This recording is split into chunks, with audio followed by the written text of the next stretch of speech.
Hooke's law for a spring. So what we're talking about are things that can be stretched. So here I have a little slinky that when I stretch it, I let it go, it goes right back to its original position. So I stretch it, goes back to its original position. It could also be an elastic. So here's just like a hairband. I apply a force, I can stretch it, but then it goes right back to its original position.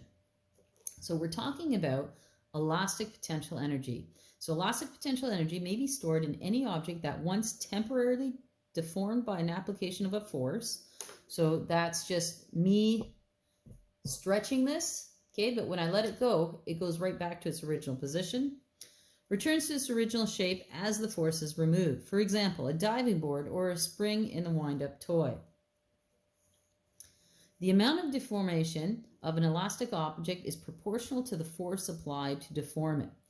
So the more force I pull on this, the more it's going to stretch. That kind of makes sense. So if I only pull it a little bit, it stretches a little. I pull it a lot, it stretches a lot. So if we were to graph this, and in class we're actually going to do a lab called Hooke's Law, and we're going to produce a graph just like this one. So we're going to do this in class. It says if we call the deformation of the spring x, the amount by which it is stretched or compressed.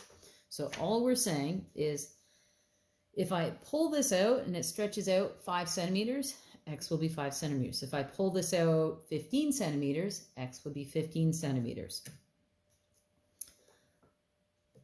And we graph the force that we pull it with, well, we end up with this shape. So we got force versus the stretch, and we have a straight line. And the slope of that line is called the spring constant K. And we find that by just simply finding the rise over the run. Now, eventually, you can stretch a spring or an elastic so much that it's no longer elastic. So that's when you stretch something out and it doesn't go back to its original shape. We call that non-elastic. And then we end up with this shape in the graph. And then eventually, when this graph flattens out, that's the breaking point, when the spring or elastic actually breaks. So if something is elastic, okay, when we graph it, we end up with this nice straight line. The slope of that graph is our spring constant. And this happens all the time with springs. If I stretch it too much or hold it too long, what we'll find is it doesn't go back to its original state. And that's non-elastic. And it's kind of lost some of its elasticities, and that's when it starts to round off, and then it simply just breaks. So from this graph, we come up with what's called Hooke's law. So Hooke's law is the force is equal to the spring constant times how much it's actually stretched. So F is just the force exerted to deform the spring. X is the amount of deformation, that's how much we've stretched it or compressed it. Springs can be compressed as well. And K is the force constant, and K is measured in newtons per meter. Now we're going to try a couple of examples. So example number 1, it says a spring whose force constant is 48 newtons per meter.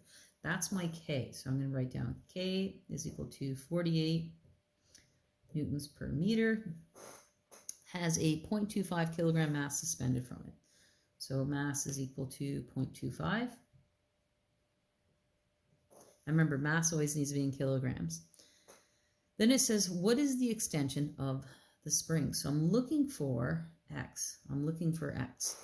Well, I have the formula. F is equal to Kx. I have K. I'm looking for X, but I don't have force yet. We have to ask ourselves, well, what's pulling it down? So if I have a spring and it just hangs straight down, hard to show you hanging straight down, well, it's the force of gravity pulling it straight down. So the force is actually equal to the force of gravity. So if I figure that out, I can get my force. So I know that that's equal to my force of gravity. Force of gravity is simply mg is equal to kx. Well, I'm trying to get x all by itself, so I'm going to divide both sides by k. So divide by k, the k's cancel out, and I end up with x is equal to mg divided by k. Well, let's plug in what we know. M is 0.25, g is 9.8, k is 48, and when I put that in my calculator, I end up with 0.051 meters.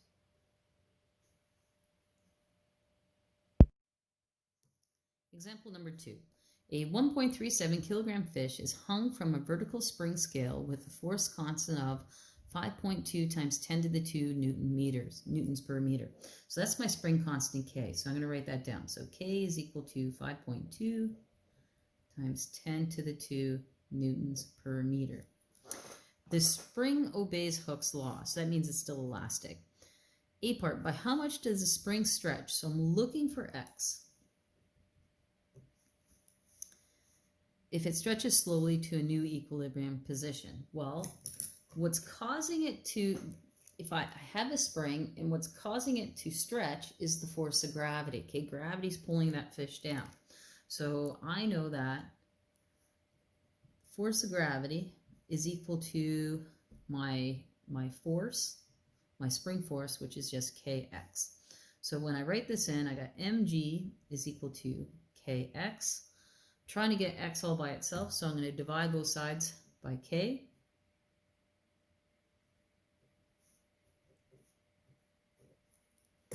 And I have x is equal to mg divided by k. And I'm noticing here I didn't write down my given information, the mass, which was the first thing I was told. So mass is 1.37 kilograms. Now I can solve it. So mass is 1.37 times g, which is always 9.8 on Earth, divided by my spring constant, which is 520. And when I put all that into my calculator, I actually find it stretches 0.0258.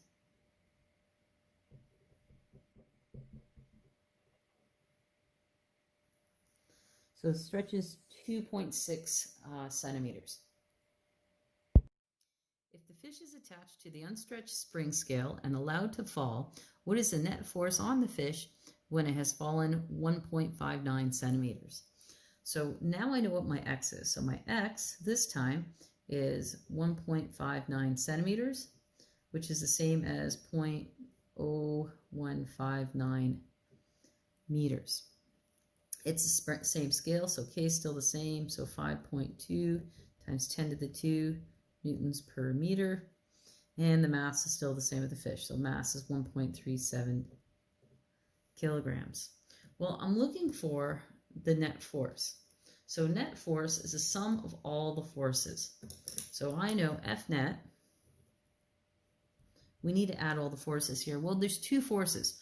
We have the force of gravity going down, and we also have the force of the spring, because even though gravity is pulling it down, the spring is trying to get back up. When I let this go, it springs up. So I have gravity going down, but I got the spring pulling up. So I'm looking for the force of the spring. I'm just going to call it force X because that's from the stretch. Well, force of gravity is easy. That's just mg. And I'm going to subtract kx because it's in the opposite direction. Because in this case here, what's happening is gravity's going down, but the spring is trying, if you think about it, when I stretch this out, it's trying to pull back. It's trying to pull back. An elastic will do this as well. So if I stretch it down, I can feel it pushing back to spring back. So let's plug in what I know. So the mass is 1.37 times 9.8 minus the spring constant, which was 5.2 times 10 to the 2.